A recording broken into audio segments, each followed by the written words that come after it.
So ayun na nga mga kasisi, for today's video ay pumunta kami ni nanay at mga anak ko sa 7-Eleven dito sa Dangkalan, Ilog. Sana all! Actually mga kasisi, may pupuntahan sana kami dyan ni nanay. Kaso di nagtuloy, kaya ayan, nagpangin-hangin muna ang first son. So sa mga oras nga pala yung mga kasisi ay umuwi na kami kasi nga ang init. Tapos dadala ko pang dalawang anak ko kasi nga ayaw magpaiwan. So fast forward muna tayo mga kasisi para hindi tayo gabihin sa pagbo-voice over.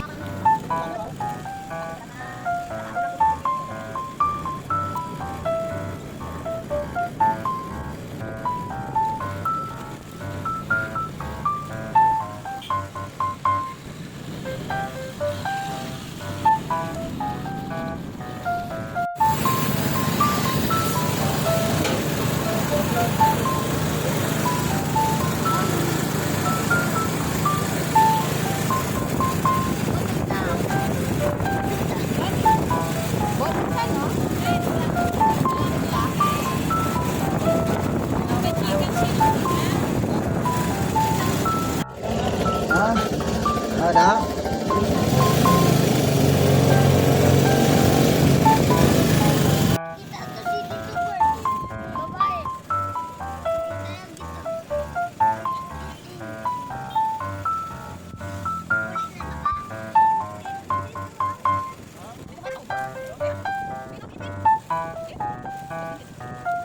At ayan mga kasisi, nagsisimula dyan si Inday nyo Angie sa pagpapakute sa camera.